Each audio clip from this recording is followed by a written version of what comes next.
When I think about emotional boundaries, like the thought that came to me, or the prompt, is like, where do I end and you begin? And noticing the overlap, or the gap in the distance, the overlap, if it's so overlapping.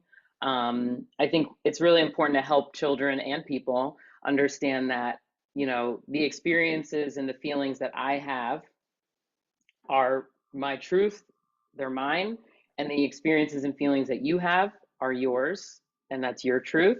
With kids, I feel like we don't give them enough credit. And I know even in this book, in our conversations, like, we're really trying to grow the respect and the value of children and childhood. Um, but I think a lot of people are still harboring conflict around either their own childhood. And again, when you become a parent, and then you're like, oh my gosh, how do I do it somewhat different? But I liked how this worked with me and my family. Um, but yeah, understanding that our experiences and feelings may meet, but they don't necessarily like dominate each other. Um, and I think that's where, if we kind of like follow that through to, like, teen dating, adult dating, there can be ways in which like people lose themselves in a partner, or like overly dominate a partner. And so helping people to like just check in is like, do I actually like that thing? And it's one thing to like an activity or a hobby for yourself, and it's actually even okay to be like, I don't really love this, but I love that you love it, so I'm going to go with you to do it, right? Or, whatever the case may be. But it's almost like you also need to be checking in and being like, how do I feel when I'm doing this? Does it feel fun and enjoyable? Does it feel like me?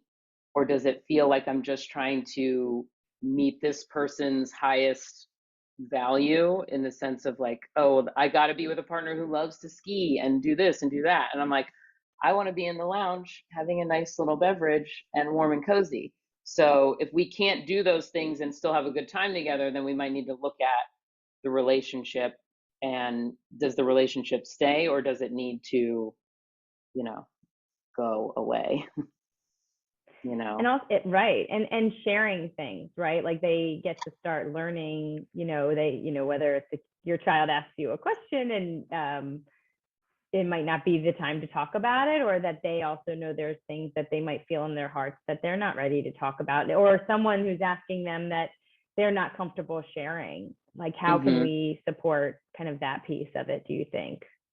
Yeah, I mean, I think just naming, like, again, I go back to that limit setting model so often now, is like, and again, because I also, it's like, it's a little cheat because it gives me time.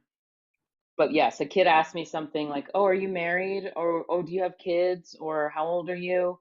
Um, I start by saying, like, oh, you're really curious about me, right? So already I'm giving them emotional vocabulary. You're curious. I'm acknowledging they've asked a question. Um, and then I kind of feel it out. Even after I say that, sometimes kids will stick with it and ask more. Sometimes kids go in a totally different direction. And I'm like, oh, you weren't really asking what I first heard you say.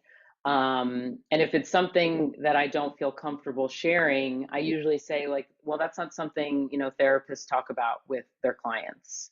Oh, but oh, but I just want to know. I just want to know about you. Oh, I get it. You're so curious about me. The thing is I don't feel comfortable sharing that. And I don't know how it would help to know that about me. Um, I do like the wonder aloud, like, and part of me really is curious, but again, I'm stalling for time. I'm like, you're gonna maybe get distracted and forget that you asked me that question. Um, but yeah, so I do a lot of like the acknowledging and sometimes redirecting, is like, I know you're so curious about me. You're so curious. I wonder what it would do for you to know how old I am. And sometimes I do, like, kids just guess, and we do the guessing game until they get it right. And then I'm like, then they move on, and I'm like, oh, okay, that's it. Like, you seem like you really wanted to know, and now, like, and now what?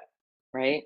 So I think Yeah, and that's a communication thing too, right? Like when we think about emotional boundaries, I think like what you're saying is like it's also communication. And so when people bombard you, with either questions or information, it can sometimes, it really does feel like, whoa, so much is getting thrown at me. And so in the therapy setting, I do a lot of, I wouldn't even call it acting because to some degree it's real. Kids asking me a lot of questions. Where are you from? Where do you live? Where's your, do you have a pet? Do you have babies? And I like without a breath. And I'm like, you just asked me like 8 questions. I can't even, I don't even know where to begin. Right? Like I'm showing them that when you do that, this is what the real experience is. Now I know, right? Like not every adult knows how to respond that way. Not every adult would respond that way, but at least they're getting a sliver of like what this could feel like. I feel really overwhelmed. I actually feel like you're kind of like, and I'm like cringy. I like a turtle who wants to like turn his shell to the front because I just feel, for me, I'm like, I don't like it. It doesn't feel good to be asked a million questions about me.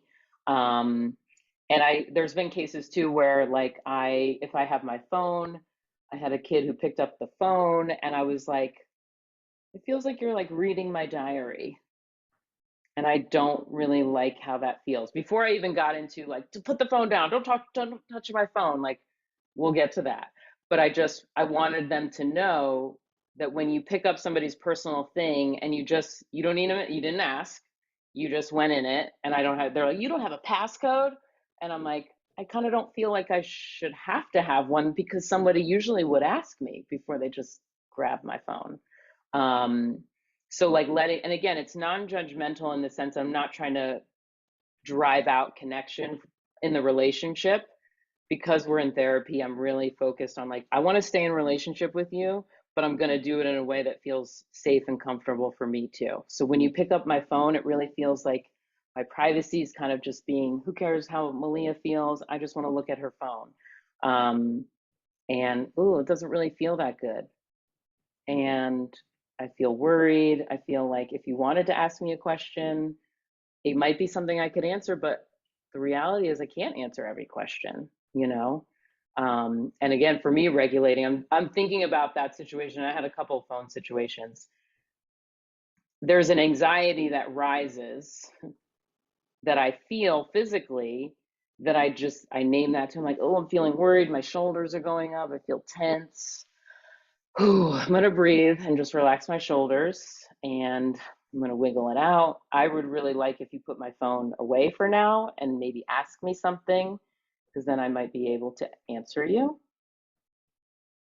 and just, again, silence, wait, hold, breathe for me and just see where things go from there. But I feel like that's usually a good indicator of somebody who feels like their boundaries have been broken when a child behaves in boundary breaking ways, if that makes sense.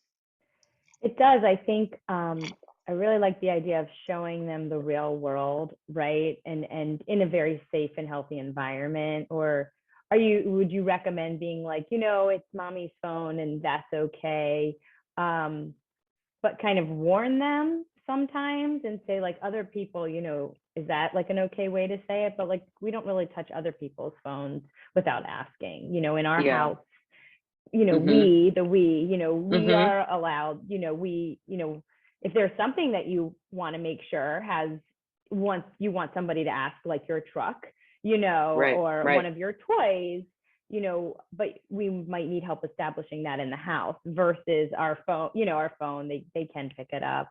But it is a good idea for, families to remember to establish things. What are some of the rules in the house? Like we have rules around body safety, right? Like, Mm-hmm. hey, I'm asking you to do something. Your body is safe. Does your body feel safe? But I need you to clean up your clothes, right? So Right. because you Right. establish that one area is safe, because in the forcing to do something, there Mm-hmm. might, whether there was something kind of connected. Usually, it's like I need to get you in the car right now because we do need to go somewhere. So it Right. is going to include the body, Right. Right. but I don't want that to translate into different places. Like anyone can move my Right. Well, body, I you think, know? yeah, it kind of speaks to one of the other questions I saw about like, we've said a bunch of times, like knowing your children best and knowing that, oh my gosh, my little guy's so physical, loves to be physical in his play. How do I make sure that in other settings, he's maybe less physical and or at least mindful of like, I might need to behave differently, right? And so with, with the phone or with anything, right? I think it's important to like look at those and name those situations like, oh, hey, when Corey comes over, like, oh, I know you guys love to wrestle. When Ellie comes over, I know Ellie's does not like tickles. She doesn't like to roll around on the floor. And so you like to play that way. Ellie doesn't really love to play that way. So let's problem solve, right? It's an invitation. We want to start getting the gears going. We're acknowledging, right? Again, we're not even like nobody's in trouble yet. Nobody has done anything quote unquote wrong. But yeah, like, oh, well, yeah, at mom's place, yep, you can pick up mom's phone, you can pick up dad's phone, no problem. I just think we got to remember that when we go to grandma's or when we go over here, that we ask before we use their technology, or that we just remember that their technology is not for us to use when we're there, right? And even so, the language I feel like is still so important, because you're not saying like, oh, grandma doesn't like when you touch her phone. The technology at grandma and grandpa's is not for us to use. Sounds very different than the first one, right? So, oh, well, I can bring my iPad. Oh, yeah, that's a great idea. You could bring your iPad because that's your technology. Now, if we take it another layer, maybe the grandparents are like, we actually don't want that going on in the home. We want to be connected. Oh, you know what? At grandma and grandpa's, like they love to see us and connect with us. And the phones and the iPads kind of get in the way of that. So I wonder if we bring them, leave them in the car, we use them on the way there, we use them on the way out, but using them at grandma and grandpa's isn't an option, right? So again, whatever your family norms are, I think just like naming them and being really conscious of the way that you're laying it out, I think has a huge impact on kids, you know?